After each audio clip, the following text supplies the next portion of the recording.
자, 오늘은 7월 4일이고요. 오늘 시언어 방특 지금 첫날이라서 오프닝 이야기를 좀 하고 있어요.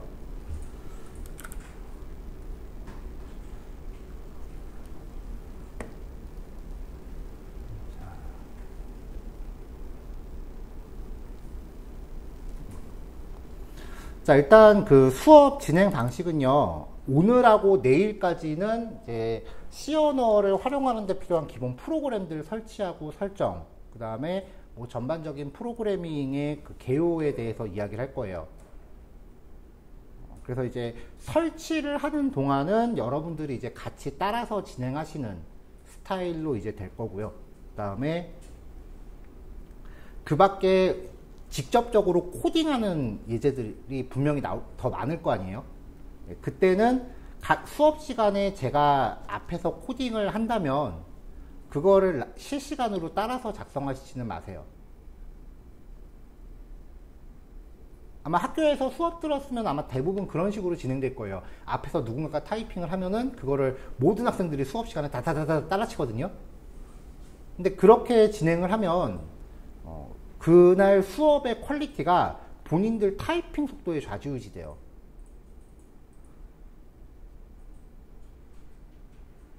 근데 아직 코딩이라는 활동 자체를 시작하신 지 얼마 안 된 분들이 거의 대부분이기 때문에 그 소스 코드 타이핑 하는데 타이핑 속도가 그렇게 잘 안 나올 거예요. 실무 가기 전에는 그래도 240타 정도 이상까지는 끌어올려야 돼요. 근데 그게 일반적인 영문 타이핑하고 코드 타이핑이 약간 좀 스타일이 다르잖아요. 그래서 수업 시간에 따라서 타이핑은 하시지 마시고요.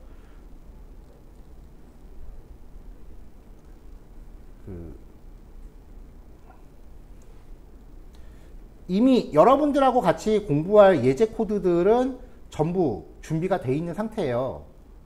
그래서 수업 시간에 제가 설명을 할 때는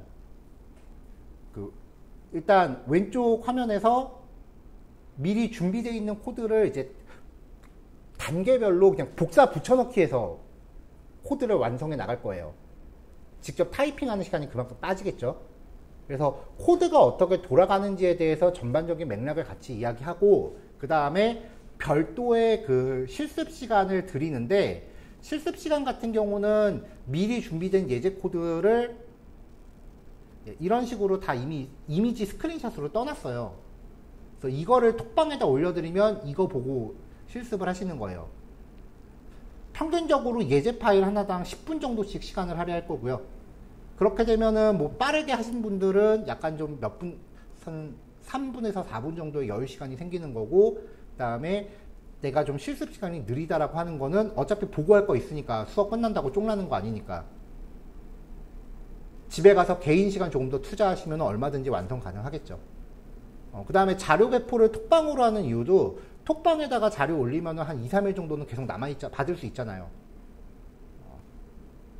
그러니까 혹시라도 중간에 수업에 불참하시게 되는 경우에 나중에라도 자료를 챙겨보시라는 의미고요.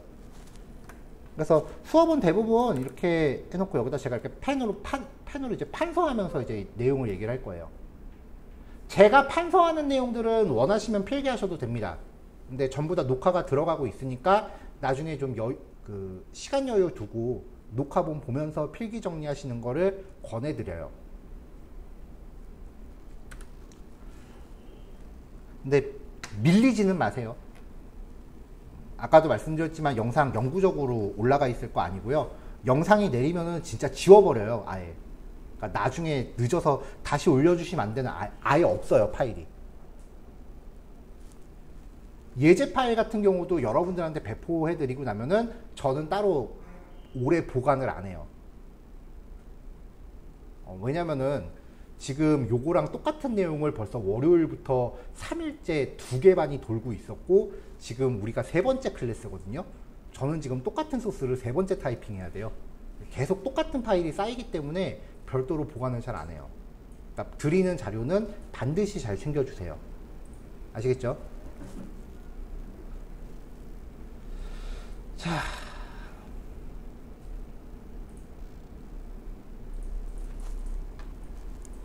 그러면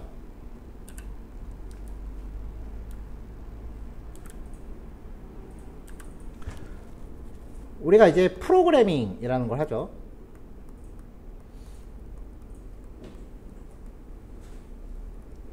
프로그래밍보다 그 범위가 조금 더 넓은 얘기가 그 디벨롭이에요. 개발. 프로그래밍이라고 하는 거는 직접적으로 이제 소스 코드를 타이핑해서 진행하는, 그러니까 코딩을 수반하는 활동이고요. 디벨롭 같은 경우는 설계라든지 아니면 테스트 같은 그런 활동까지 모두 총괄하는 개념이에요. 뭐 그 중에서 가장 메인이 되는 거는 이제 프로그래밍이니까, 이제 이 프로그래밍을 처음 시작하기 위해서 선택지가 보통 둘 중 하나예요. 거의 대부분 C 언어부터 시작하던가 아니면 뭘까요? C 언어 말고 다른 프로그래밍 언어 경험 있으신 분 계신가요? 아직은 서먹하네요. 파이썬. 요즘은 이 둘 중에 하나로 많이 하더라고요. 뭐가 맞을까요? 뭘로 하는 게 좋을까요? 이거 닭이 먼저냐 계란이 먼저냐의 문제예요. 어차피 궁극적으로 다 해야 돼요. 여러분들은 대한민국에서 살고 있습니다. 하나만 해서 먹고 살기 힘든 세상입니다. 제가 다루는 프로그래밍 언어가 직접적으로 카운트를 해보진 않았는데, 뭐 HTML이나 CSS 같은 약간 좀 비사이드적인 것까지 다 포괄했을 때 15개 이후로는 카운트를 안 해봤어요. 진짜 그렇게 돼요. 여러분들이 만약에 학교 지금 학업 중이시라면 일반적인 학교 4년 동안 배우는 거에 가지수만 해도 10과목은 넘어가잖아요. 그러한 수많은 것들을 섭렵하기 위해서 C와 파이썬 중에 어떤 걸 먼저 시작하는 게 맞느냐에 대해서 얘기하면은, C 언어 같은 경우는 처음부터 강하게 키우는 거예요. 처음부터 엄청 빡세게 시작을 한 다음에 파이썬으로 갈 때까지 점점 난이도가 낮아지는 느낌. 파이썬 같은 경우는 처음부터 되게 쉽게 시작한 다음에 점점 난이도를 올려가는 느낌. 하지만 우리가 도달해야 되는 최종 목적은 어차피 한 요 정도 레벨이기 때문에 어차피 다 레벨은 올라가야 돼요. 그러니까 C를 먼저 하느냐 파이썬을 먼저 하느냐에 대해서 뭐가 더 좋고 나쁘고에 대한 정론은 없어요. 다들 자기만의 개인 의견일 뿐이에요.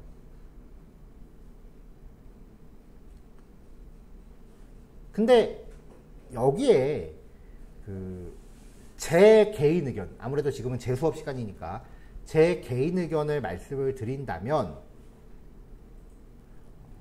그래서 요즘 1학년 때 C 언어 안 배우고 파이썬 배우는 학교 되게 많아요. 근데 저는 기왕 프로그래밍으로 밥 벌어먹고 살 거라면 C부터 시작하는 게 맞다고 봐요.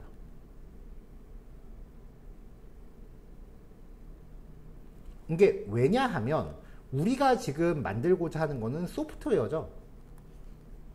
소프트웨어는 어디 위에서 돌아가요? 소프트웨어가 작동하기 위해서는 반드시 하드웨어가 있어야 되죠.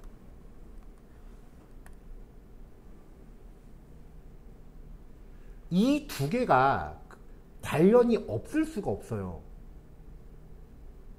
그렇죠?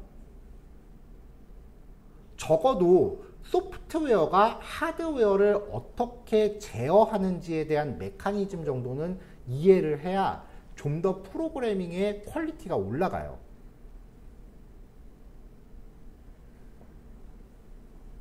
근데 소프트웨어가 하드웨어에 접근하는 원리를 다루는 언어가 C 언어가 유일해요. 그 이후 언어들은 하드웨어와 관련된 부분을 원천적으로 다 차단을 해버려요. 그게 예를 들면 파이썬 같은 건 이거예요. 실제 파이썬의 덩어리는 이만한데 일반 개발자들한테 오픈해 놓은 거는 요만큼이에요. 나머지 뒷부분은 그 뒷단에서 그냥 그 개발자가 들여다보지 않도록 백그라운드로 처리되게끔 다 고안을 해놨어요. 그러니까 이 뒷부분의 원리에 대해서는 사실 깊게 파고 들어가기가 굉장히 힘든 언어가 파이썬이고요. C 언어는 그냥 이거 다 공부해 이런 느낌이에요. 그래서 C를 먼저 했다라고 하면은 이 전체를 먼저 한번 본 다음에 이후 파이썬을 보면서 여기만 좀 더 깊게 보면 돼요. 파이썬을 보면은 여기를 먼저 본 다음에 나머지 부분으로 시야를 더 넓혀가야 돼요. 이 차이예요. 근데 해봤더니 내가 해봤더니 저도 사실 공부 처음 할 때 C 언어부터 시작한 게 아니었거든요. 혹시 그 얘기 들어봤어요? 그 벼룩이 있어요. 6개 그래야 되나? 얘가 처음에 이만큼을 띄워. 근데 그 벼룩한테 벼룩을 물컵에다 가둬놔. 그러면 얘는 물컵 높이밖에 안 뛰잖아요. 그 물컵을 없앴을 때 이 벼룩은 평생 이 정도 높이밖에 못 뛴다 그러죠. 처음 들어보신 분들은 이 기회에 알아두세요. 실제 실험 결과가 있어요. 그렇더라고요. 처음에 쉬운 거를 먼저 접했더니 그거보다 더 어려운 게 튀어나오면은 멘탈이 나가요. 그래서 되게 고생했어요, 저도. 그냥 아싸리 처음부터 이거 아무리 안 좋아도 이거보다 더 어려운 건 없어 라고 그냥 공부를 빡 해버리고 나니까 그 다음부터는 그 다음에 나오는 것부터는 쉬엄쉬엄 하더라고요. 그래서 일단 C 언어를 먼저 선택하신 거 굉장히 좋은 선택이다 라고 얘기를 드리고 싶고요. 그 다음에 우리는 대체적으로 이제 코딩 중심적으로 공부를 하겠지만 지금 하는 얘기는 이제 학원 강사로서 하는 얘기가 아니라 그 여러분들 선배 개발자로서 이 중에 그 프로그램 개발자로 나중에 취업하실 분이 얼마나 될지는 잘 모르겠지만 그래도 선배 개발자로서 얘기를 한다면 이 얘기하면 반응이 별로 안 좋아. 수학 공부 많이 하세요. 프로그래밍은 수학입니다.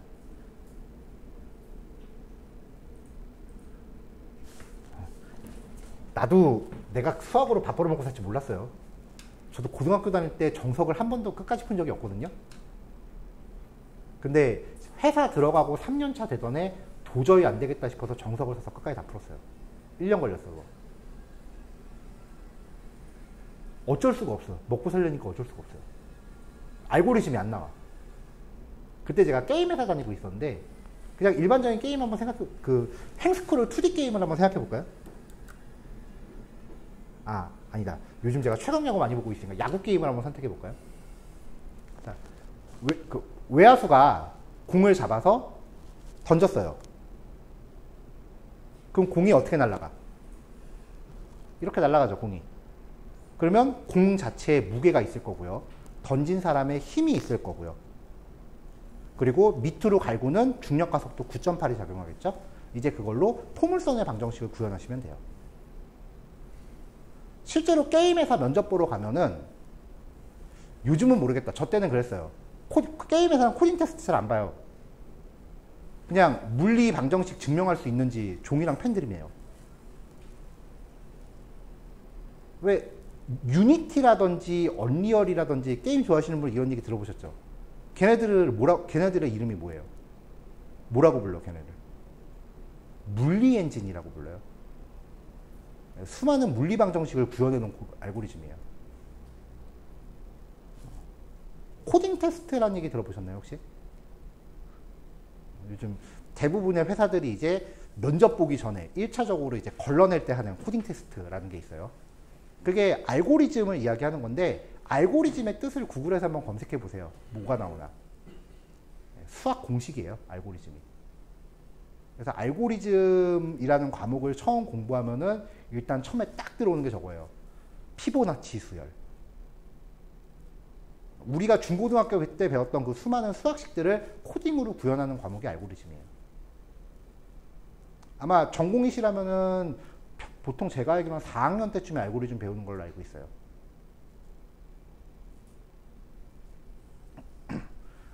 프로그래밍 대학원 가서 배우면 코딩 안 해요. 그냥 수학 공식만 빔 프로젝트에 쌓아놓고 그것만 설명해. 그 정도까지는 아니더라도 제가 한번 찾아봤거든요. 머신러닝, 빅데이터는 그쪽은 진짜 선형대 수학까지 씹어 먹어야 돼. 대학에서 배우는 그 선형대수학까지 할 줄 알아야 이제 빅데이터 이론이 가능해지고요. 그게 아니라 일반적인 웹사이트, 앱 개발. 게임은 논해요. 게임은 물리 잘해야 돼. 웹사이트나 앱 개발 같은 일반 프로그래밍 같은 경우는 중학교 2학년 진도까지 나와요. 수학이. 부담이 좀 줄어요? 그래서 그 정도까지는 그래도 좀 할 수가 있어야 돼요. 우리 수업에서도 일부 그 알고리즘 문제들을 제가 제시를 할 거예요. 기본적인 것들은. 그때 한번 내가 저거를 수학적으로 풀 수가 있을까를 한번 각자들 가늠을 해보세요. 그 여부에 따라서 여러분들 졸업할 때까지 여러분들한테 필요한 그 부가적인 지식이 좀 더 그 타겟팅이 될 거예요. 자, 일단은 우리가 C 언어라는 걸 하고 있는데 대체적으로 프로그래밍이라는 언어가 어떤 것들이 있는지부터 이야기를 해볼게요. 일단 프로그램이라고 하는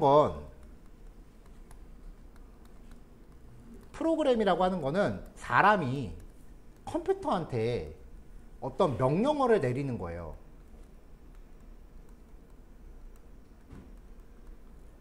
근데 여러분들이 만약에 프로그램을 하나 실행시켰다고 봐봐요. 그럼 거기에 클릭할 수 있는 것들이 되게 많이 있죠. 메뉴 같은 것들.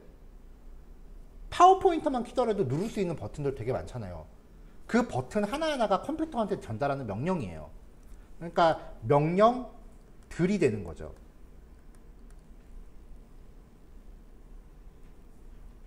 사람이 컴퓨터한테 전달하는 명령들을 프로그래밍이라고 해요. 이 프로그램을 만드는 수단이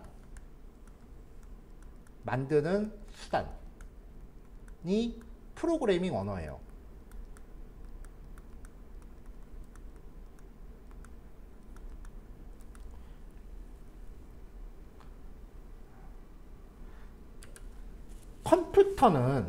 컴퓨터는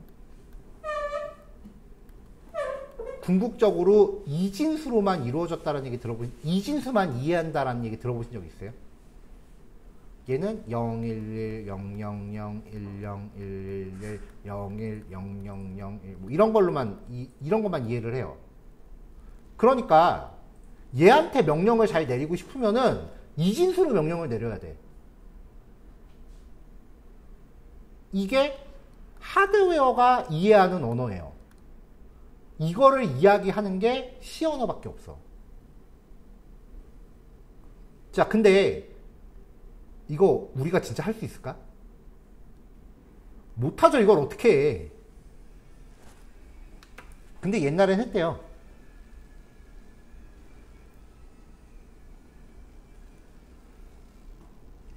자, 혹시 자격증 책 공부 같은 거 해보셨으면 아니면은 컴퓨터 개론 같은 책을 보신 적이 있다면 앞부분에 나올 거예요. 천문카드라고 들어보셨나요?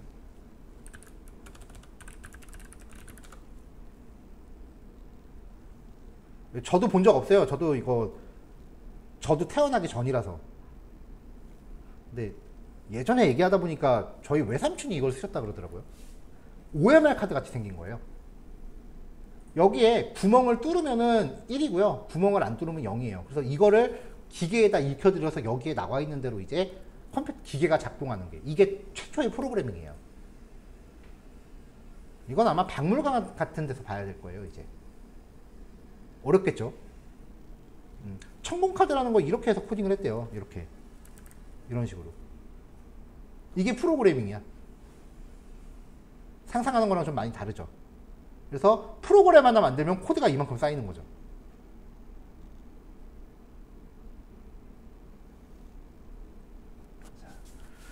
자, 왜냐면은 얘는 0하고 1밖에 표현이 안 되는 이진수밖에 표현이 안 되는 애였으니까 이런 방식을 사용을 했는데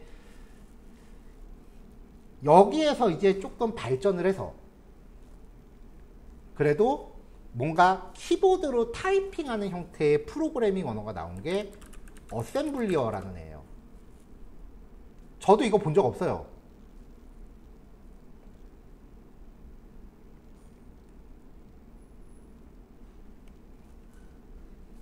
네, 이렇게 생겼어요. 16진수 기반으로 코딩을 해요. 그래도 이거는 하는 사람들이 좀 있었어요. 근데 무슨 말인지 모르겠죠. 딱 봐도.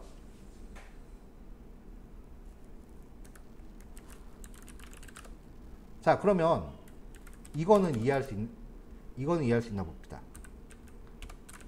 A는 100이래요. B는 200이래요.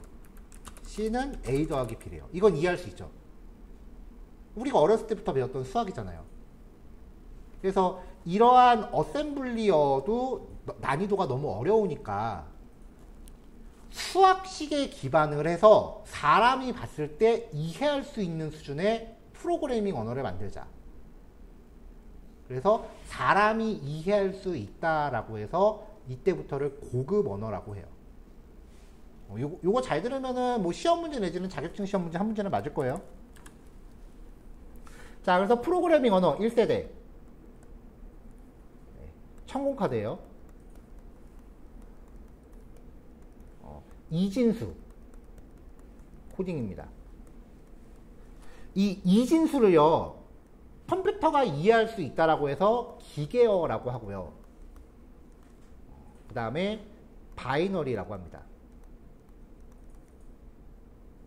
학교 다닐 때는 별 생각 없이 외웠는데 제가 강의를 하다가 이제 생긴 불만이 하나 있는데, 어차피 영어로 넘어온 건데 이걸 왜 전공책들은 꼭 한자로 번역해서 놓을까라는 거. 전공책은 꼭 한자어로 돼 있잖아요, 대부분. 바이너리가 기계어랑 같은 거예요. 이게 이진수들의 모음이란 뜻이에요.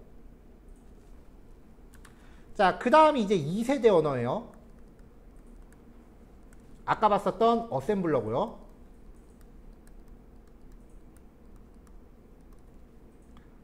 그 다음이 3세대 고급 언어입니다. 고급 언어는 수학식에 기반하고요. 그 다음에 사람이 이해 가능해요.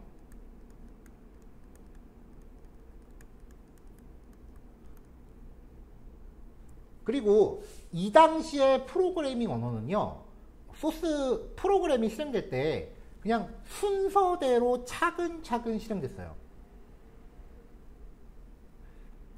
이때 프로그래밍이 뭐냐면은 그 옛날 영화 같은 거 보면은 시커먼 화면에 그 배불뚝이 모니터에서 명령어 입력하면은 초록색 글자 쭉 나오는 그런 거 있잖아요. 명령어들만 치는 그런 거였기 때문에 그냥 순서대로 실행을 했어요. 그래서 절차지향이라고 불러요. 이후에는 이제 바탕화면에서 마우스로 뭔가 클릭하는 상태로 이제 실행을 하니까 프로그램이 동시다발적으로 뭔가 이것저것 수행해야 되는 필요가 생겼지만, 이때까지는 그냥 시커먼 화면에 명령어만 나오는 애였어요. 자, 이러한 특징들을 갖고 있는 언어가 C 언어예요. 그래서 우리는 지금 C 언어를 하는 거니까 여기까지만 얘기해도 되지만, 기왕 말을 꺼낸 김에 조금 더 이 이야기를 마무리를 하면요, 그 다음 4세대 언어, 객체지향이라고 부릅니다.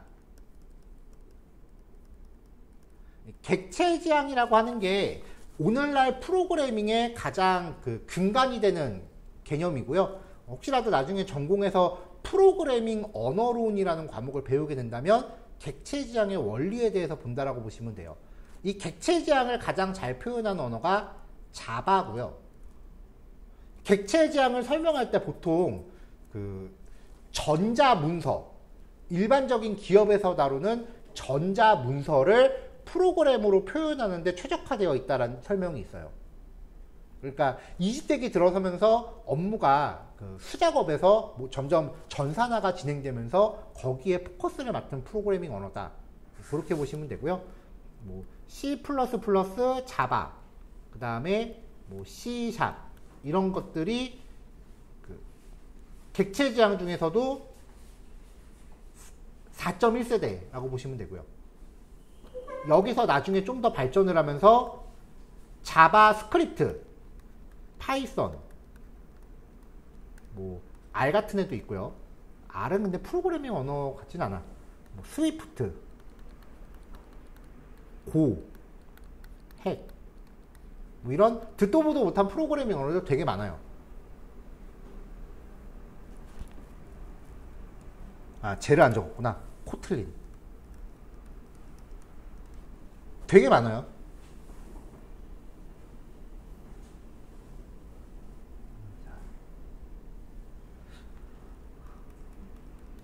자, 이렇게 해서 이제 전반기, 후반기라고 보시면 되는데, 전반기 언어들은 약간 좀 꼰대스럽고요. 후반기 언어들은 되게 프로그래밍 언어가 좀 러프해요. 그게 좀 쉬워요.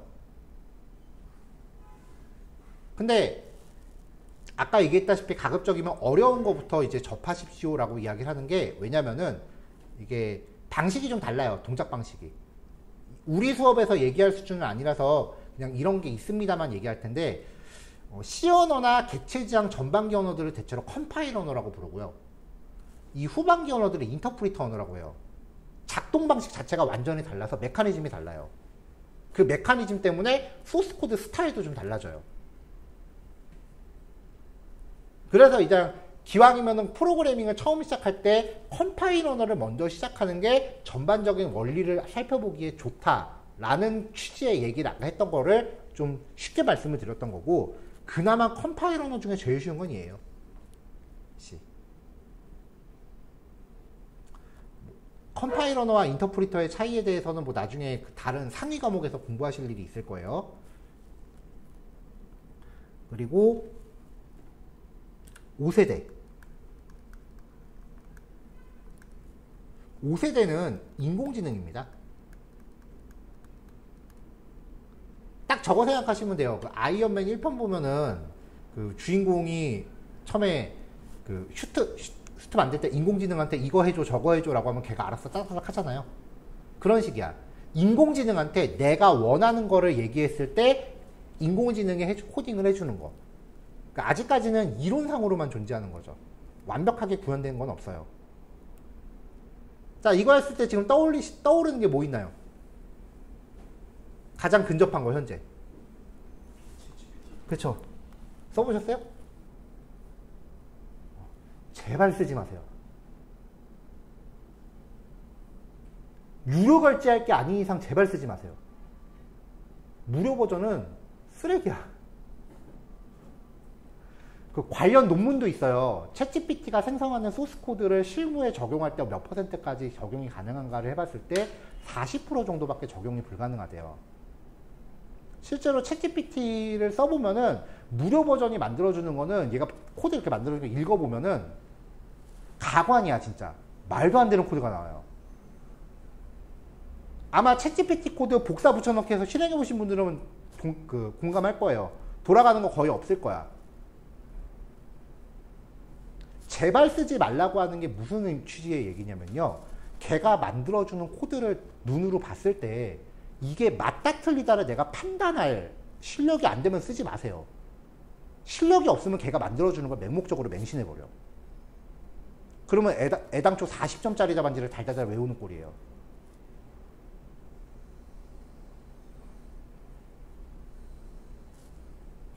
꽤 많은 분들이 그래서 GPT 때문에 처음에 첫 단추 잘못 껴요. GPT를 제대로 쓰려면 저도 GPT 실제로 씁니다. 일단 유료 결제해서 쓰고도 있고, 그 다음에 GPT가 나온 이후에 프롬프트 엔지니어링이라는 분야가 생겼어요. 챗 GPT한테 이렇게 질문 남기는 거를 프롬프트라고 해요. 프롬프트 엔지니어링 공학이잖아. 뭐 여기에 공학까지 붙일 게 뭐가 있어 싶었는데 내용을 들어보니 챗 GPT한테 질문 잘 남기는 법. 그래서 뭐 페르소나 기법이라든지 뭐 몇 가지 알려진 기법들이 있어요. 일단 골자는 이거야. 질문을 남기려면 뭐뭐뭐 해줘라고 서술형으로 하지 말고 1 뭐뭐뭐, 2 뭐뭐뭐, 3 뭐뭐 이런 식으로 목록을 길게 만들어야 돼요. 두 번째는 백지 상태에서 걔한테 뭔가 만들어줘라고 하면은 걔가 아무거나 그냥 쓸데없는 거를 막 조합하기 때문에 정확도가 떨어져요.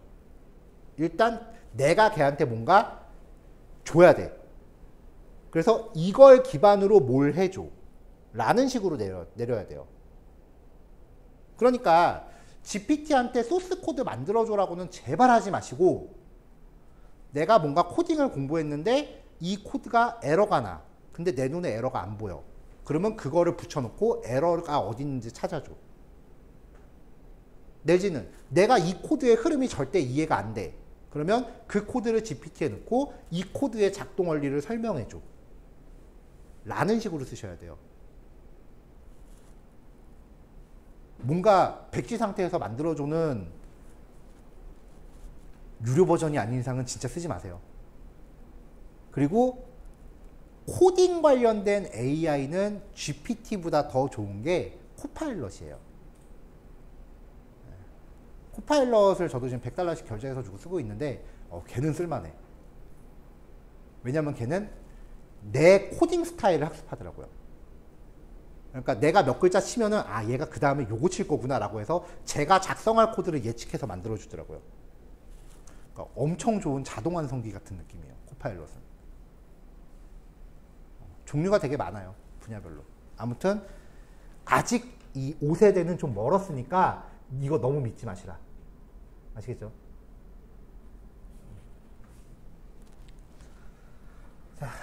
자, 요게 이제 프로그래밍 언어에 대한 발전이고요. 대부분 요 과정을 학교에서 들으신 분들도 계실 거예요. 자, 그럼 여기에서 요 얘기로 끝내지 말고 하나만 더 해보고 1교시를 마무리하자고요.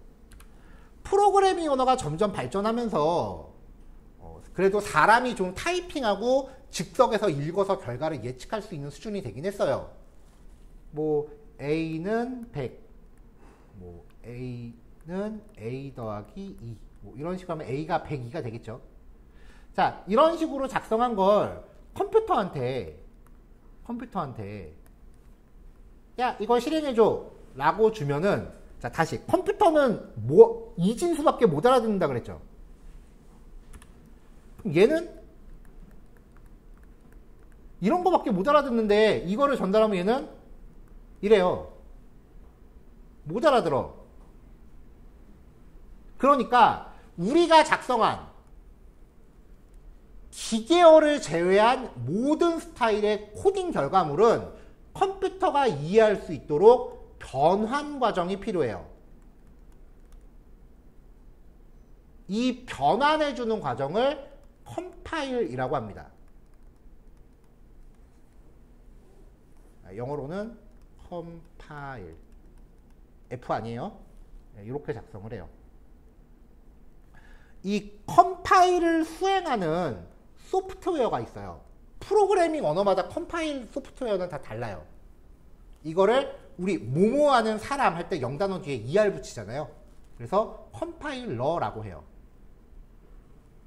어떤 프로그래밍 언어를 처음 공부한다 라고 하면은 그 프로그래밍 언어에 적합한 컴파일러를 설치하는 것부터 시작을 합니다.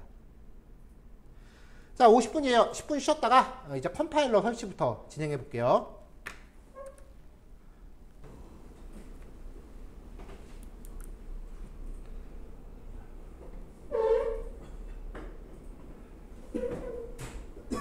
C 언어를 이제 경험해 보신 분들의 대부분이 처음에 이제 C 언어를 하기 위한 프로그램을 설치한다라고 했을 때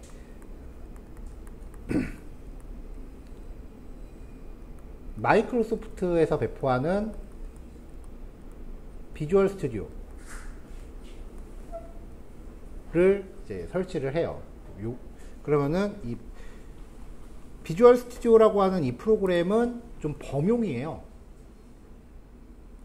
그래서 얘를 설치하고 나면은 뭐 C++이라든지 아니면은 C#부터 시작해서 꽤 많은 프로그래밍 언어를 이걸로 다룰 수가 있는데 설치할 때 나한테 필요한 걸 체크해서 설치하죠. 근데 얘를 설치하면은 설치하는 과정에서 용량이 어마무시하게 많이 필요해요. 그래서 추가 다운로드 시간이 상당히 길어요. 그리고 딱 회사 네임밸류 보면 나오잖아. 윈도우 전용이에요. 혹시 개인적으로 맥 쓰시는 분 계신가요? 수업 시간에는 제가 대부분 이제 화면 자체가 윈도우니까 윈도우 기반으로 이야기를 할 건데 저도 집에서는 개인적으로 맥을 쓰고 있거든요. 그러니까 혹시 그 개인 장비로 하다가 안 되는 게 있으면 이제 따로 질문 주세요.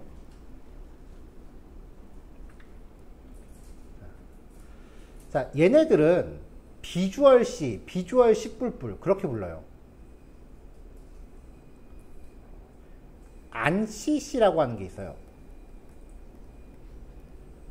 보통 프로그래밍에서 ANSI라는 용어가 나오면 표준이란 뜻이에요. 이게 현재 버전이 19까지인가 나와 있는 걸로 알고 있는, 20일인가 19인가 그 정도까지 나와 있는 걸로 알고 있는데, C 언어도 현재까지 계속 발전 진행 중입니다.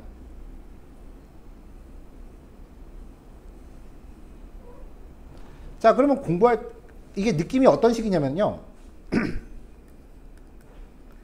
ANSI가 있으면 거기에 윈도우에서 돌아가는 전용 기능을 약간 덧붙여서 자기네 입맛에 약간 맞게 튜닝을 한 게 비주얼 C예요. 근데 우리는 어차피 ANSI에서 요만큼밖에 공부를 안 할 거예요. 그러니까 비주얼 C로 하건 ANSI로 하건 사실 공부하는 내용은 똑같을 수밖에 없어요. 하지만 학원에서 수업을 하다 보니까 이게 맥북 들고 다니는 분들이 은근히 있어요. 그래서 비주얼 C로 해버리면 이제 그분들은 따로 공부를 하는 일이 생기더라고요. 그리고 기왕 시작할 거면 표준으로 시작하는 게 맞겠죠. ANSI C 기반은 이제 GCC라고 불러요. 그래서 우리는 GCC 컴파일러를 설치할 거예요.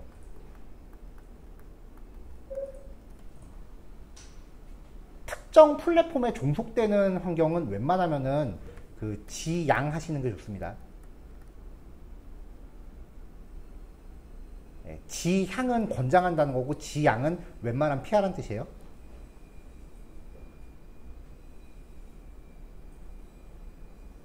자, 그래서 이제 컴파일러를 설치할 건데 이 과정에서 일단 주의사항 1번, 나중에 나온 프로그래밍 언어, 파이썬이라든지 자바스크립트 같은, 자바하고 자바스크립트는 완전히 다른 애입니다. 나중에 가서 이름 때문에 같은 애다라고 착각하시는 분들이 되게 많은데, 자바스크립트랑 자바는 완전히 달라요. 기본 원리부터 다르고. 그래서 나중에 그 부분은 혼동하지 마시고요. 일단 대한민국에서 제일 많이 쓰는 프로그래밍 언어 2개를 꼽으라 그러면 자바하고 자바스크립트예요. 취업하는데 필수적으로 정복해야 되는 애들이에요. 걔네들을 제외하곤, 자바스크립트나 파이썬을 제외하곤 앞으로 프로그래밍 관련된 파일이나 폴더를 만들 때는 죽었다 깨도 한글 안 됩니다. 인식을 못 합니다. 제발 파일 이름이랑 폴더 이름 한글로 만들지 마세요. 그래서 파일이나 폴더를 바탕화면에 만드시면 안 됩니다. 폴더 이름만 한글이면 안 되는 게 아니라 그 폴더까지 도달하는 과정에서 한글이 나오면 안 돼요. 바탕화면의 경로가 C 드라이브 밑에 여러분들 윈도우에서 C 드라이브 들어가시면 사용자라는 이름의 폴더가 있을 거예요. 이게 우리가 지금 한글 윈도우라서 한글 이름으로 눈 가리고 아웅하는 거지 실제 이름은 유저스예요. 증명해 볼게요. 약간 뭐 학교에서 직접 안 가르쳐주는 그 기본 컴퓨터 배경 지식도 좀 얘기를 해드릴 거예요. 자, 사용자라는 이름의 폴더에 들어왔는데 여기 폴더에서 오른쪽 딱 찍으면 실제 이름이 떠요. 유저스로 바뀌죠. 사용자라는 이름의 폴더는 없어요, 여러분.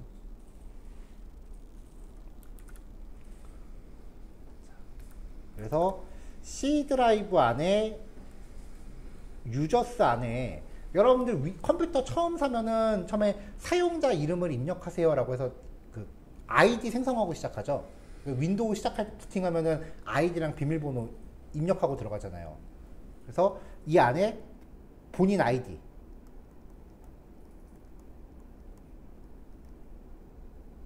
로 폴더가 있고 윈도우는 아이디를 여러 개 만들 수 있습니다. 이런 식으로요. 그래서 원래 여러 명이 돌아가면서 여러 명이 동시에 쓸 수 있게 한 게 기본 컨셉이에요. 그러면 이 아이디 폴더 밑에 우리가 흔히 쓰는 다운로드,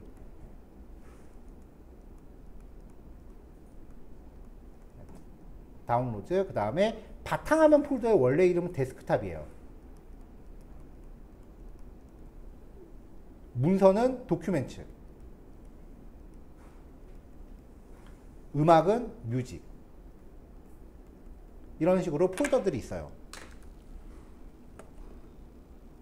자, 지금 이게 제가 쓰고 있는 컴퓨터의 사용자 폴더인데 이 안에 보시면은 아이디를 유저라고 만들어 놓은 거예요. 이 안에 들어가면은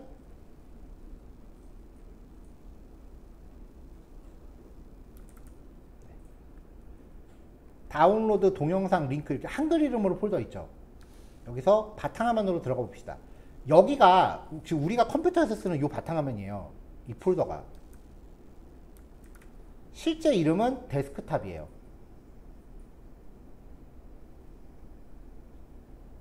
근데 이게 진짜 한글로 바탕 띄고 화면이라고 만들어지는 경우가 있어요. 그리고 실제로 설치해봤더니 요즘 윈도우 11부터는 피해가기가 되게 힘들더라고요, 그걸. 뭐냐면은 그 원드라이브랑 동기화를 시키면 진짜 폴더 이름이 한글로 바탕화면이라고 생겨요.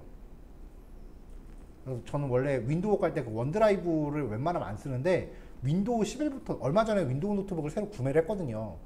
그래서 처음에 켰더니 그거를 우회하는 방법이 거의 너무 어렵더라고요. 그래서 이런 식으로 폴더 이름 한글로 만들면 적어도 여러분들이 파이썬이랑 자바스크립트를 하기 전까지 C랑 자바 뭐 이런 기본 언어들은 똥망합니다. 작동 자체가 안 될 겁니다. 그러니까 제발 한글 쓰지 마세요. 띄어쓰기도 하지 마세요. 띄어쓰기를 해야 되면 언더바를 쓰셔야 돼요. 이거 습관 잘 들여놓으셔야 돼요. 이런 그 기본적인 이야기를 하는 이유가 여러분들은 지금 막 시작하신 거잖아요. 그러니까 지금 습관을 잘 들여놔야 되기 때문에 계속 강조하는 거예요. 실무반이었으면 그런 거 얘기도 안 해.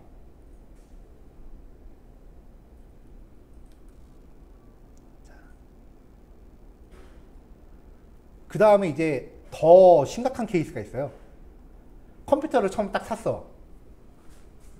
그럼 처음에 이제 부푼 마음으로 이제 전원을 딱 켜고서 사용자 이름을 입력하세요 라고 해서 진짜 내 이름을 한글로 정성스럽게 입력했어. 그럼 여기 사용자 계정 이름이 어떻게 돼요? 한글로 되겠죠. 웬만하면 컴퓨터 윈도우 다시 까세요. 70% 이상의 코딩 관련 활동을 못합니다.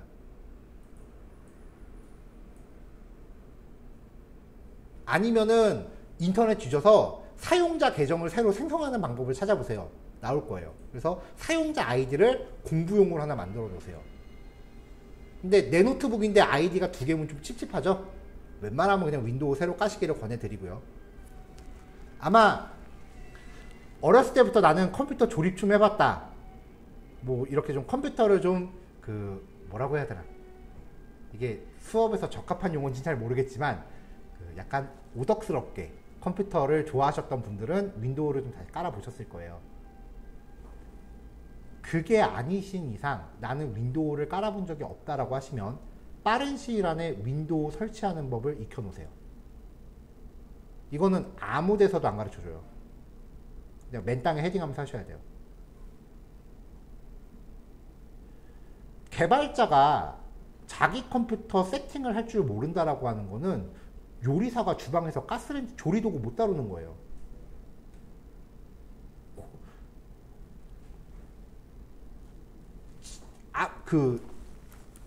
요리에 들어가는 재료라던가 조미료라던가 이런 것만 잘 이해하면 뭐해? 코딩을 잘 이해하면 뭐해요? 이게 전반적으로 들어가는 조리 기구를 못 다루는데.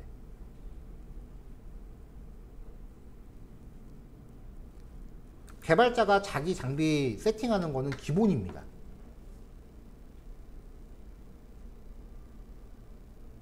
저는 예전에 회사 다닐 때 제 최종 직급이 과장이었거든요. 그러면 이제 신입으로 직원을 뽑을 거 아니에요. 그러면 그래도 신입사원 뽑았는데 누가 쓰던 컴퓨터 업무용으로 줄 수는 없잖아요.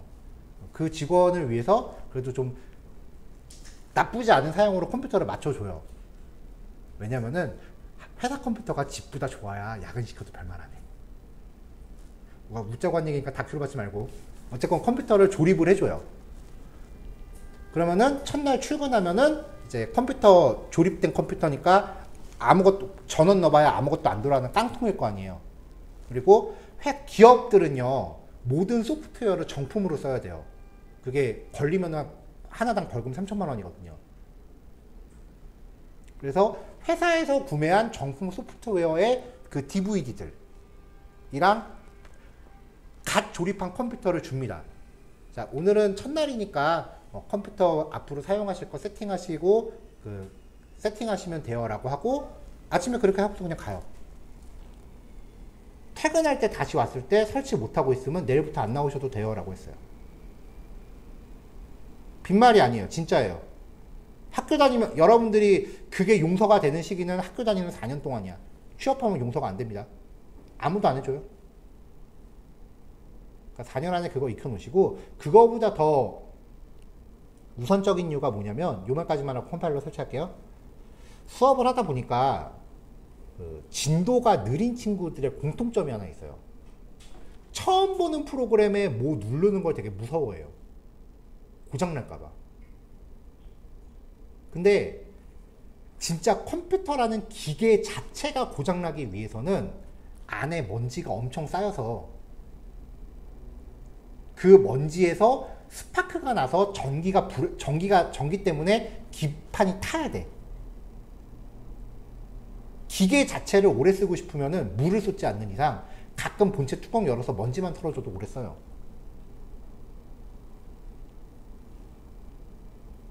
그런 케이스가 아닌 이상 여러분들이 겪는 컴퓨터 고장의 99.9%는 그냥 소프트웨어적인 충돌이에요.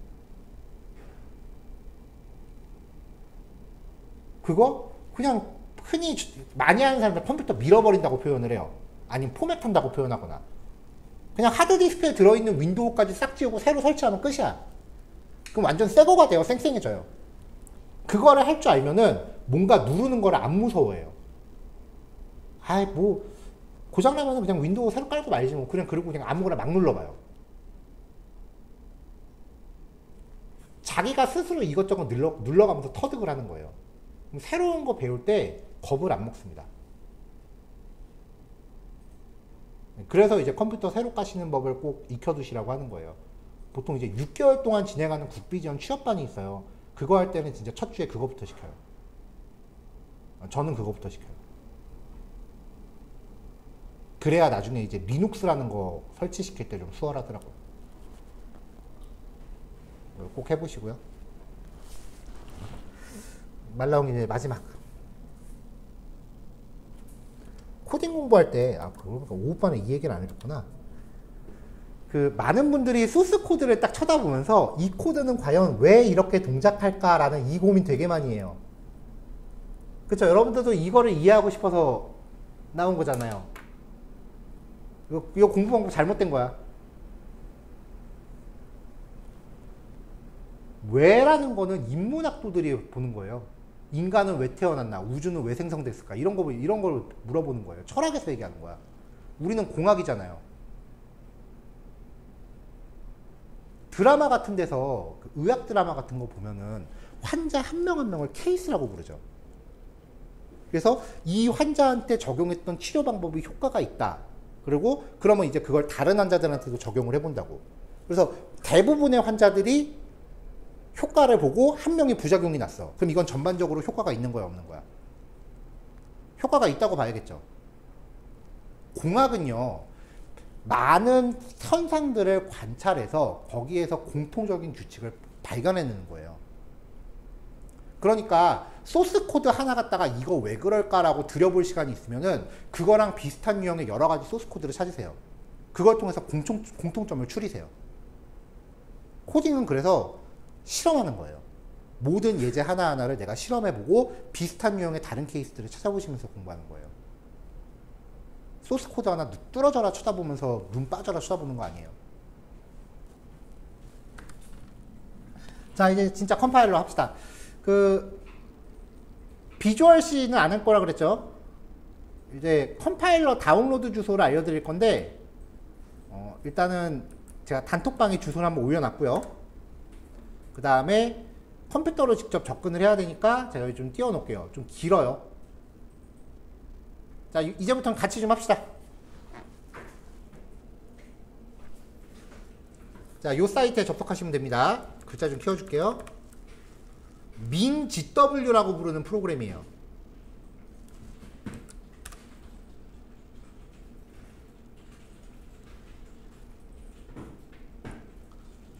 수업 시간에 실시간으로 같이 하는 거는 오늘하고 내일까지만이에요.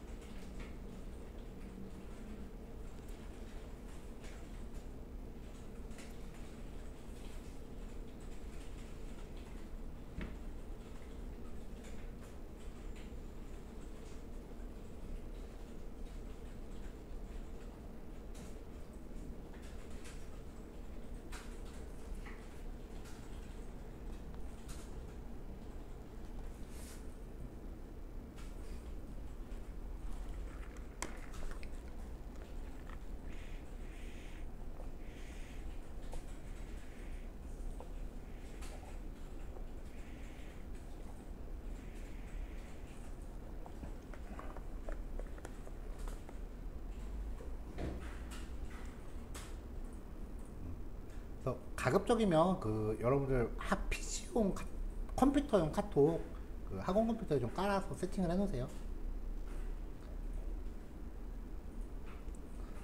자, 이거 주소 넘어가도 될까요? 별 말씀 없으시면은 그냥 오케이인 줄 알 테니까 그 혹시라도 뭐 시간이 부족하거나 더 필요하시면 꼭 얘기하세요. 꼭 갖고 있으면 본인 손해야. 오케이. 좀 더 기다릴게요.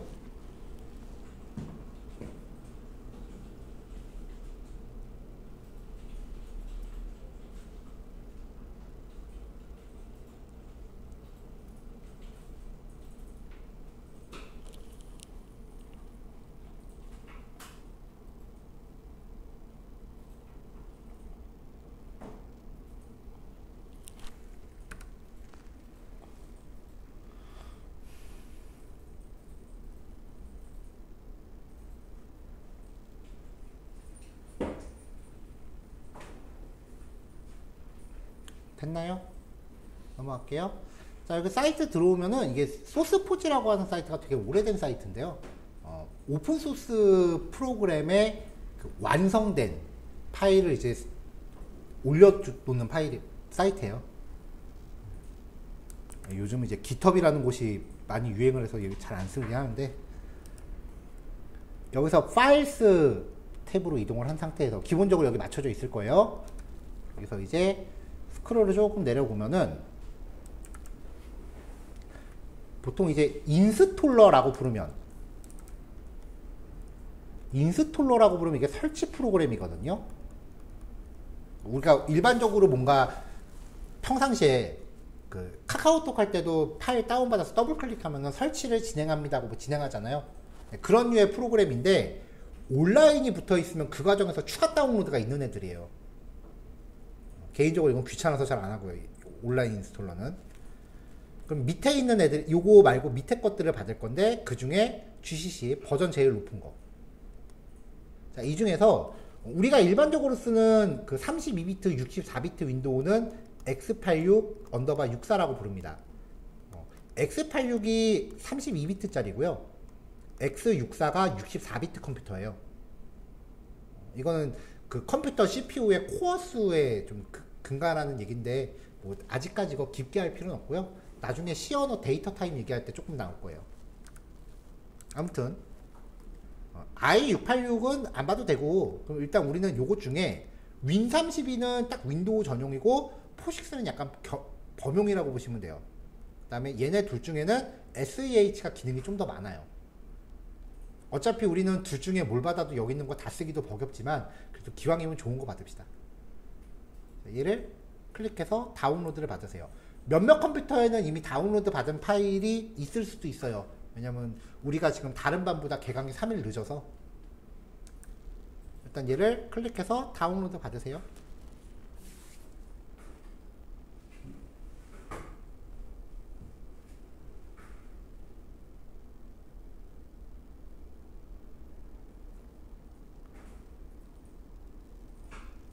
자, 다운로드가 진행되고 있습니다.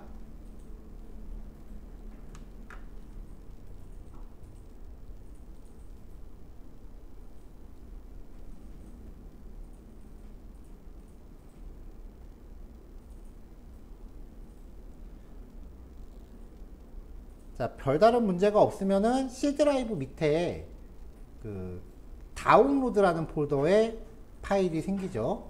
여기는 이제 다른 수업에서 사용했었던 파일인가 본데, 자, 여기에서도 좀 하고 싶은 얘기가 좀 있어요. 자, 이 파일의 종류가 뭐예요, 지금?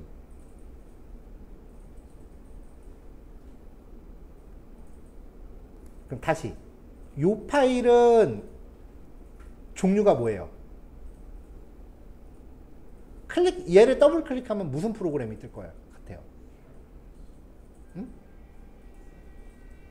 아이콘 보면 되죠. 얘는 엑셀이 뜹니다.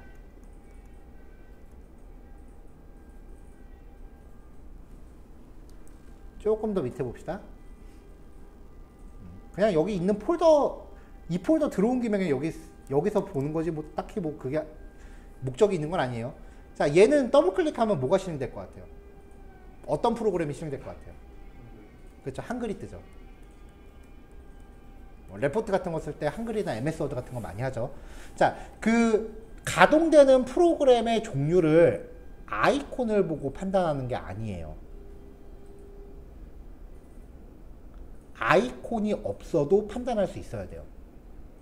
자, 이거는 학교에서도 기본 지식 이거 얘기 안 해주더라고요. 그러니까 이거 제발 잘 들어놓으세요.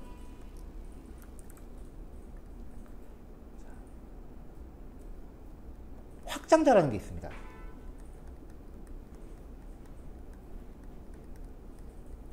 이게 쉽게 말하면은 파일의 종류를 결정하는 거예요.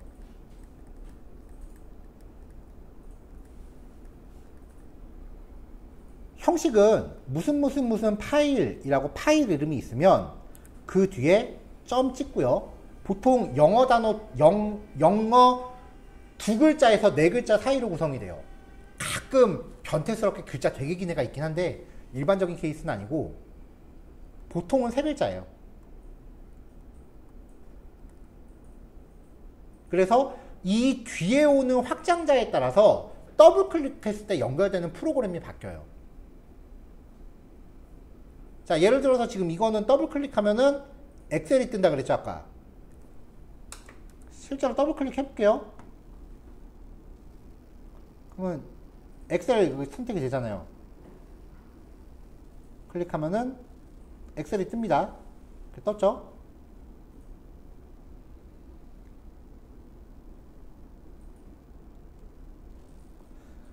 자, 그러면 파일 이름 바꾸기에서 이름을 바꿔요. 이름 바꿔서 이 뒤에 나오는 확장자가 지금 CSV라고 되어 있는데 이거를 JPG라고 바꾸면 파일 이름 바꾸기에서 확장자를 강제로 바꾸면 얘는 이제 엑셀로 안 열리고 그림 파일로 열려요. 그림판이 뜨죠. 연결될 프로그램을 결정. 근데 얘가 실제로 사진은 아니잖아요. 그러니까 연결 프로그램은 그림이 뜨는데 막상 뚜껑 열어보니까 그림이 아니니까 이거 뭐예요? 나 이거 모르겠어요. 라고 에러가 나는 거죠.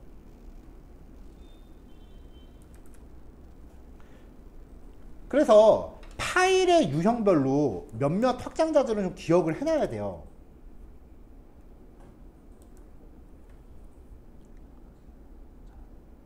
자, 일단 우리가 써야 되는 C 언어 소스 코드.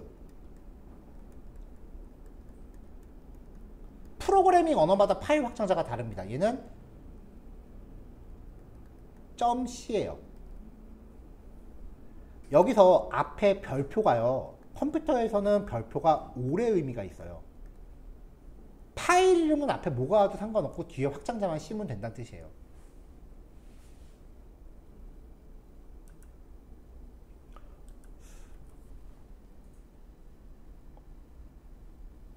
이번 주에 그 OTT에서 어서와 한국은 처음이었나? 최강야구였나? 보다 보니까 자막에 이런 게 뜨더라고요. 뭐라고 점 MOV. 예능 자막에 이런 거 되게 많이 나와요. 아니면 점 AVI. 예능 자막 요즘 이런 스타일 많이 나오죠. 무슨 말인지 이해하시나요, 이거? MOV랑 AVI는 동영상 확장자입니다.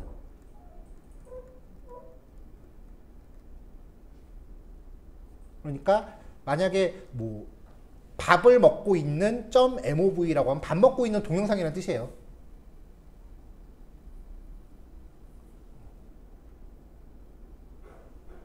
그 밖에 MP4 이것도 동영상이고요. 제일 많이 쓰는 동영상 확장자들이고요. 이 중에 MOV는 애플 전용 포맷이에요. 아이폰으로 동영상 찍으시면 확장자가 다 이걸로 떠요. 그 다음에 JPG 사진이고요. 주로 카메라로 찍은 사진이 확장자가 이걸로 뜨고요. .png 이거는 웹용 이미지.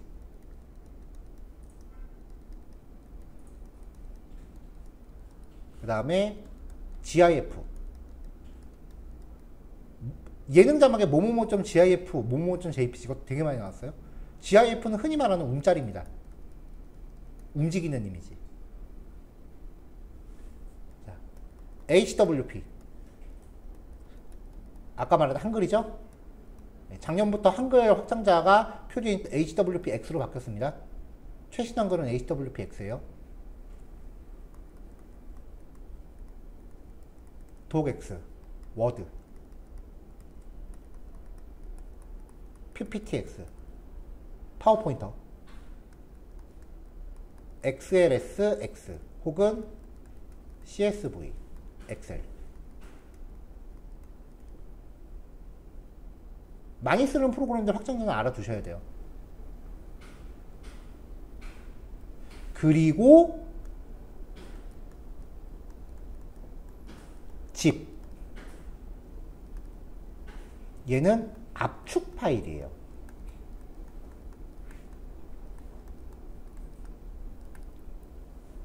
압축이라고 하니까 이제 파일의 용량을 줄이는 게 목적인 파일 중에 하나인데 원래 그거보다 더 중요한 목적이 있어요. 압축이 발생하기 전에 먼저 되는 게 묶음이에요. 그래서 압축 파일 말고 원래 묶음 파일이라고 불러요. 2개 이상의 파일을 하나로 묶어버리는 용도. 자, 집 같은 경우에는 꽤나 범용이에요. 뭐 윈도우건 맥이건 할 것 없이 다 기본적으로 지원을 해요. 근데 윈도우하고 맥하고 서로 호환은 안 돼. 맥에서 집으로 압축한 거를 윈도우로 보내면 파일 이름 다 깨지고요. 반대 상황도 마찬가지예요. 그래서 회사에 맥북 들고 가는 사람들이 처음에 제일 많이 욕먹는 게 파일 이름 깨지는 거예요, 서로. 압축 파일 확장자도 종류가 많습니다. 7Z. 얘는 맥이랑 윈도우랑 파일 이름이 서로 호환이 돼요. 그 밖에 뭐 RAR이라는 애도 있고요. 타르.gz라고 하는 확장자도 있고요. 얘네들도 다 압축이에요. 타르의 gz는 이제 나중에 리눅스 가면 배울 거예요. RAR은 요즘 잘 안 쓰고. 자, 오늘 여러분들이 받으신 컴파일러의 확장자는 7Z입니다. 그러니까 여러 개의 파일이 지금 묶여 있는 거기 때문에 얘를 정상적으로 쓰려면은 압축을 해제부터 해야 돼요.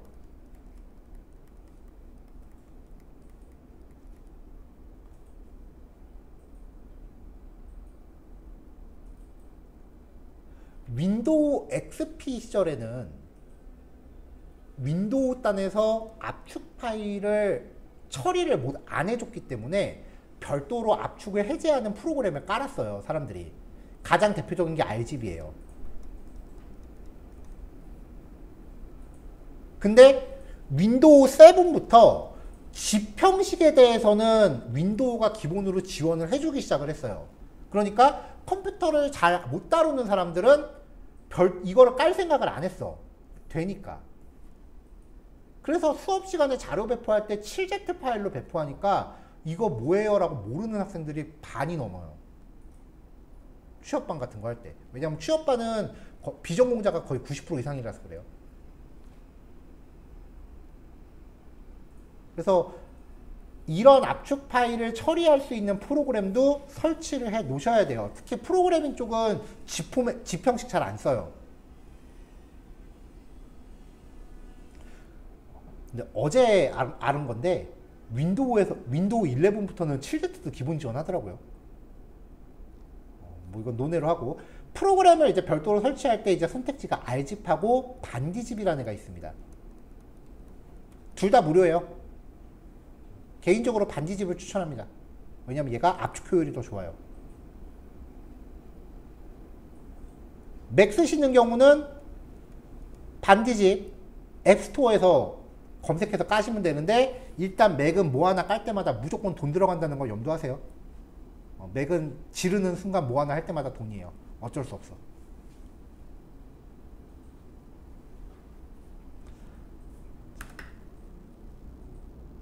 자, 파일의 확장자 종류에 대해서 얘기를 했는데, 그러면은 내가 다시 이 파일의 종류를 알고 싶다라고 하면 이제 뒤에 확장자를 보면 되죠. PDF는 문서예요. 워드나 한글 같은 걸로 작성한 다음에 수정 못하는 문서. 그렇게 생각하시면 될 것 같고, 뒤에 확장자를 보면 이제 파일의 종류를 알 수 있는 거죠. 자, 이제 본론이에요. 아마 여러분들이 집에 가서 집에 있는 컴퓨터를 켰을 때 파일 이름 뒤에 확장자가 안 나오는 경우가 꽤 많이 있을 겁니다. 윈도우랑 맥은 기본적으로 이 파일 확장자를 숨깁니다. 근데 우리가 앞으로 코딩을 하기 위해서는 일반 파일의 확장자를 강제로 프로그래밍 언어 확장자로 바꿔줘야 돼요. 그러니까 확장자가 표시가 안 되면 소스 코드를 만들 수도 없어요, 원래는.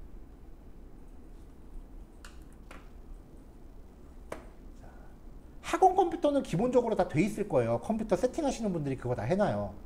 그게 아니면 보기 메뉴 밑에 표시 밑에 파일 확장명. 오늘 집에 가서 딴 건 몰라도 이거는 꼭 해놓으세요.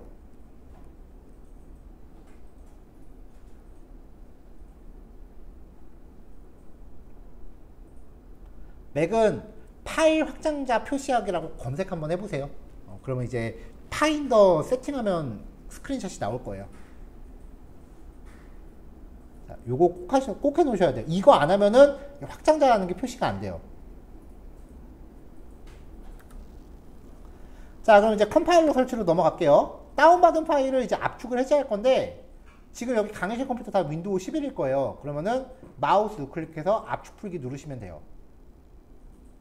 저는 집에 윈도우 11이 아직 아닌데요 라고 하면은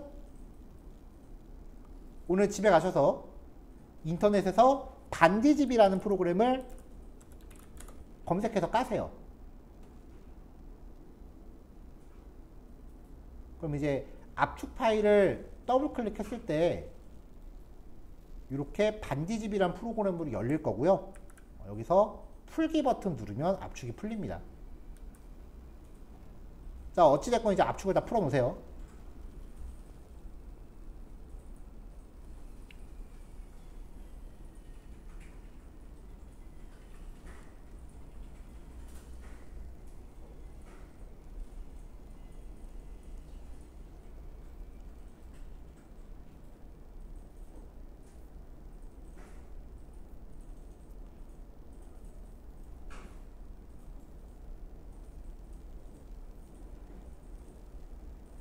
잘못 열었다. 자, 풀렸죠? 아직 좀 풀고 있을 수도 있고. 자, 다음 스텝.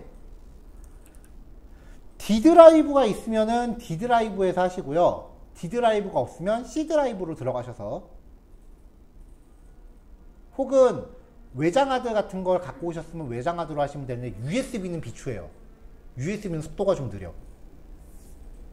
어쨌든 거기다가 앞으로 우리가 공부를 할 폴더를, 개인 폴더를 하나 만드세요. 근데 그냥 한글 쓰면 안 된다 그랬죠, 1번. 그리고 그냥 뭐 C 스터디, C 언어, C 이렇게 만들면은 모르는 사람들이 봤을 때 이거 뭐야 하고 지워버릴 수가 있어.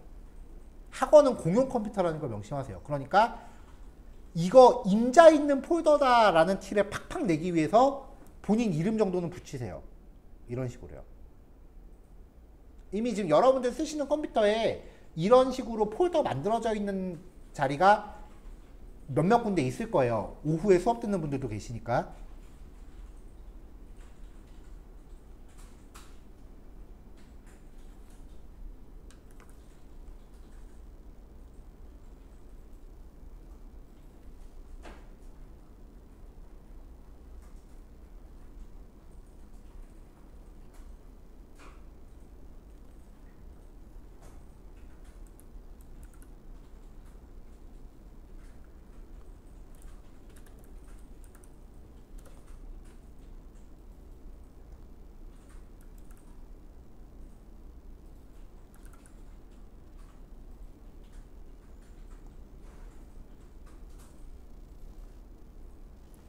자, 아까 압축 해제한 데를 압축 해제한 거를 보면은 거의 보통은 압축 파일 이름으로 폴더가 만들어지고 그 안에 내용물이 생성이 돼요.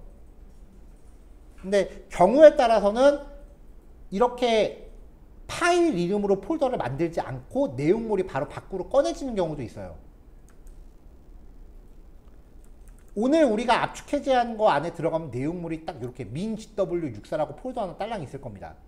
이게 파일 이름 폴더 안으로 들어갔을 수도 있고 아니면 이거 없이 얘가 바로 짠 하고 등장했을 수도 있어요.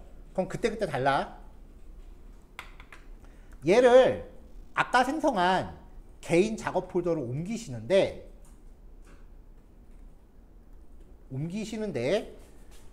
자, 얘를 선택하고 컨트롤 플러스 C는 복사예요. 그 다음에 컨트롤 플러스 X는 잘라내기예요. 그리고 이동할 폴더의 빈 곳을 클릭하고 컨트롤 V를 누르면 여기에 이제 붙여넣기가 돼요.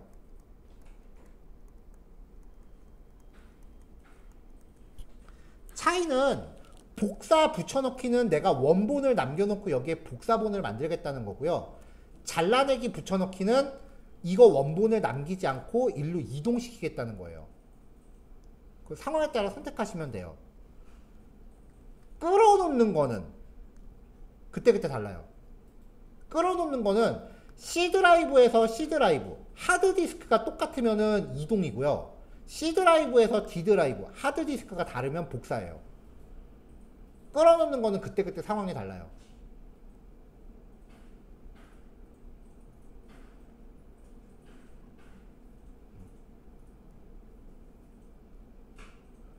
자, 지금 우리가 C 언어 공부하겠다고 모였는데 아직까지 C 언어 코드 한 줄도 안 나왔잖아요. 배경 지식들 얘기하고 있잖아. 물론 컴퓨터 다루는 게 익숙하신 분들은 이거 다 알고 있었을 거예요. 근데 그게 아닌 경우에 진짜로 이거 얘기해주는 학교 없고 이거 얘기해주는 강사님들 거의 안 계세요. 당연히 컴퓨터는 쓸 줄 알겠지라고 생각하고 있으니까. 그러니까 아직 익숙하지 않으신 분들은 잘 들어놓으세요, 이거.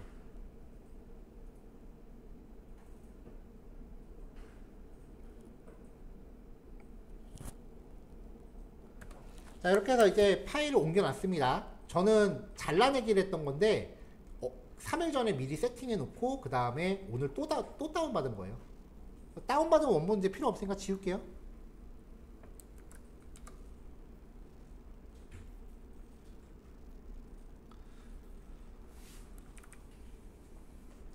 자, 그 다음에 지금 여러분들은 요런 애들은 지금 없죠.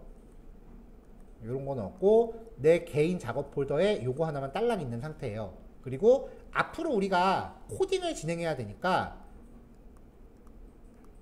소스라는 이름의 폴더를 하나 직접 만들어 놓으세요. 여기다가.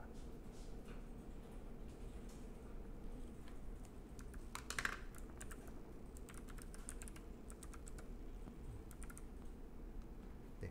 저는 소스 10이라고 만들었는데 이게 우리가 지금 수업 시간이 10시 시작이잖아요. 네, 그래서 만든 거고 하루에 제가 똑같은 말을 3번 해야 되거든요. 그래서 시간대별로 만든 거니까 여러분들은 뒤에 붙은 숫자는 무시하세요.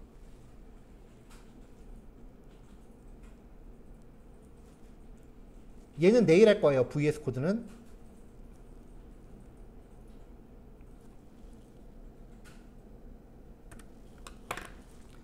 자, 컴파일러 다운받은 폴더 안에 들어가 보면 min.gw64에 들어가 보면은 bin이라는 이름의 폴더가 있어요.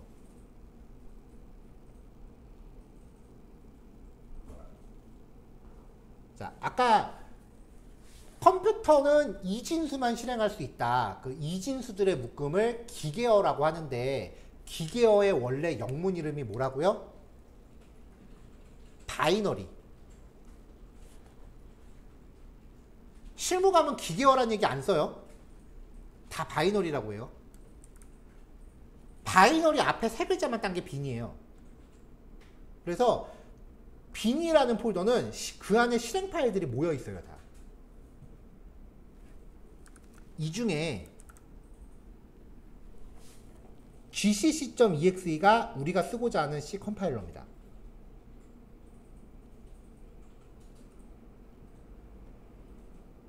그럼 얘를 더블 클릭하면 되겠니? 어차피 더블 클릭해봐야 아무것도 안 나와요. 왜냐면 얘는 우리가 일반적으로 생각하는 더블 클릭형 프로그램이 아니고 명령어를 입력해서 쓰는 프로그램이에요. 그러니까 앞으로 이제 이런 거에서 명령어를 좀 입력할 일이 좀 있거든요. 인형체가 뭐 추적 나오면 이제 좀 뽀대나기 시작하지. 이건 뽀대 안 난다. 언타이틀 이건. 자, 어쨌건 어떤 종류의 프로그래밍 언어를 하건 요거 쓰는 법은 꼭 익혀야 돼요. 이거 명령어 쓰는 법. 이거를 이제 통칭 터미널 내지는 명령 프롬프트 뭐 이렇게 부르는데, 그 몇 년 전에 사람인이었나 잡코리아에서 그 IT 분야 취업 담당자들 대상으로 그 신입들이 반드시 탑재하고 왔으면 좋겠는 스킬들을 조사한 적이 있는데, 그 중에 2위가 제발 이거 기본 명령어들 왜 알아갖고 오세요였어요. 여러분들은 학교 수업 중에 유닉스 내지는 리눅스, 그것도 아니면 운영체제라는 과목으로 배울 거예요. 되게 재미없거든. 근데 실무 가면은 겁나 많이 씁니다. 이거 명령어 배우는 과목이라. 아무튼 여기에서 내가 명령어를 통해서 이 컴파일러를 작동을 시키려면 이 컴파일러가 들어있는 폴더를 윈도우에 등록해 줘야 돼요.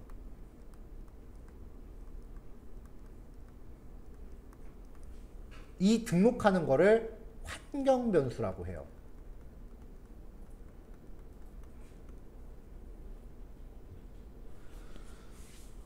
자, 맥 쓰시는 분은 이거 뭐 컴파일러 다운받고 폴더 등록하고 그런 거 필요 없고요. 터미널 실행해서 엑스코드 빼기 셀렉트 한 칸 띄고 빼기 2개 인스톨,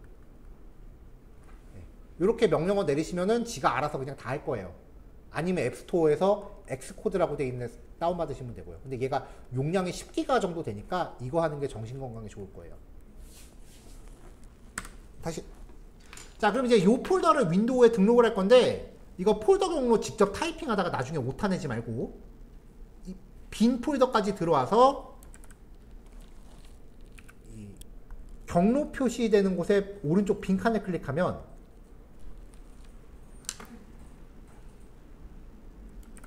이런 식으로 복사할 수 있게 바뀔 거예요. 이 상태에서 마우스 우클릭해서 복사를 하세요.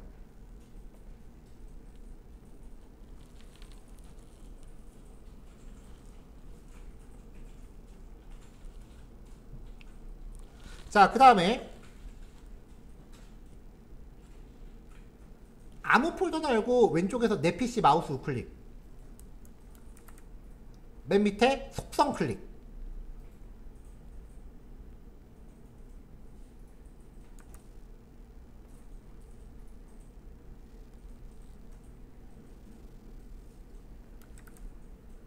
자, 여기서 고급 시스템 설정 클릭.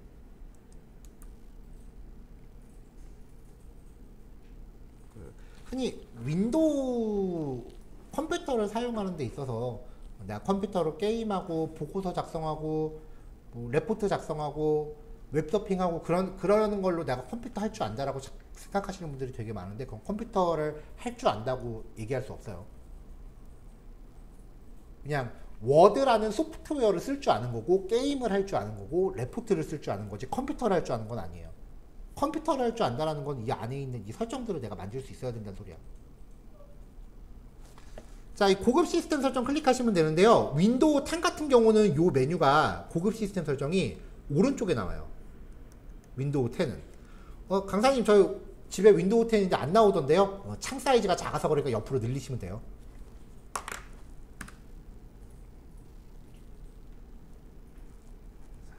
자, 그럼 이렇게 시스템 속성이라는 화면이 나오는데 여기서 화면 하단부에 환경 변수를 누르세요. 아까 그 경로를 등록하는 걸 환경 변수라고 했었죠. 자, 이 화면 잘 기억해 놓으세요. 앞으로 여러분들이 어떤 프로그래밍 언어를 하건 처음에 한 번씩 얘는 볼 거예요.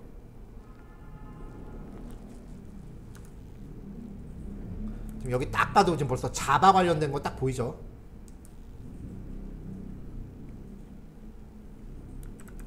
자, 여기서 패스라는 항목을 찾아서 편집 누르세요. 자, 여기 만질 때 조심하세요. 여기 있는 거 잘못해서 날리면 컴퓨터 완전히 마탱이 갑니다. 복구 불가해요. 그럼 윈도우 진짜 다시 깔아야 돼. 자, 패스를 선택하고 편집을 누르세요. 그럼 아마 어떤 자리는 그 오후반이 등록해놓은 폴더가 이미 있을 수도 있어요. 그거 지우지는 마시고 새로 만들기 눌러서 새로 만들기 누르면은 여기 한 줄에 또 입력할 수 있어요. 거기다가 아까 복사했었던 여러분들의 경로를 붙여넣고 확인 누르세요. 이 과정을 환경 변수 설정이라고 해요. 그 오후반 수업할 때 이런 케이스가 있더라고요. 첫날은 학원 나와서 이렇게 세팅을 잘하고 실습까지 잘했어. 그 다음에 다음날 와서 외장하드를 들고 온 거야. 그래서 다운로드 받았던 이 폴더를 본인 외장하드로 다 옮겨놨어요. 그때 작동을 안 해. 왜 안 됐을까? 컴파일러 위치가 컴파일러를 다른 폴더로 옮기면 설정값도 같이 맞춰주셔야 돼요. 여기에 등록되어 있는 걸 토대로 컴파일러를 찾는 거예요. 자, 확인해서 닫고 얘도 확인해서 닫고 다 확인해서 닫으시면 돼요.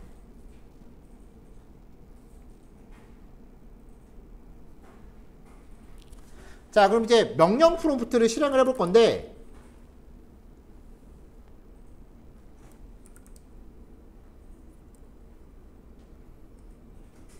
윈도우 키보드에서 요 단축키 꼭 기억하세요. 윈도우 로고 붙어 있는 키 있죠. 플러스 R 두 개를 누르면 실행이라고 불리우는 창이 뜹니다. 한글로 했을 때 명령 프롬프트라고 부르는데 누가 번역했는지 모르겠고 이 녀석의 원래 영문 이름이 커맨더예요. 명령 내리는 애. 그래서 글자를 따서 CMD예요. 자, CMD라고 입력하고 엔터를 치시거나 확인 누르시면은 시커멓게 생긴 못생긴 애 나올 거예요.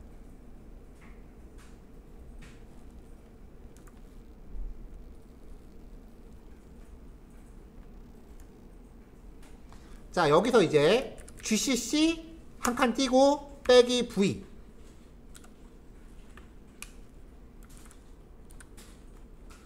GCC 한 칸 띄고 빼기 V 여기서 V는 버전이란 뜻입니다. 그럼 윈도우는 뭐가 뜨는 게 많더라고요. 맥은 별로 뜨는 거 없어요. 뭐라고 뜨고 마지막에 GCC 버전이 확인되면은 컴파일러 세팅이 완료된 거예요. 혹시 자바 공부해 보신 분들 계시면 자바도 이거랑 똑같은 과정 진행하는 거 아마 알 거예요.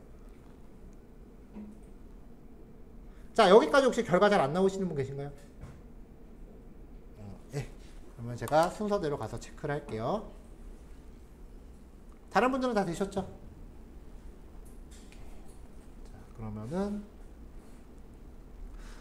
네, 오늘은 이제 여기까지 해서 컴파일러 세팅까지 했고요. 그 다음에 오늘하고 내일까지는 제가 상대적으로 떠드는 게 더 많을 거예요. 네, 그 중요한 얘기들이니까 꼭 기억해 주기를 당부드리고요. 오늘은 이제 여기까지 내용 진행을 마칠게요. 녹화는 여기까지 하겠습니다.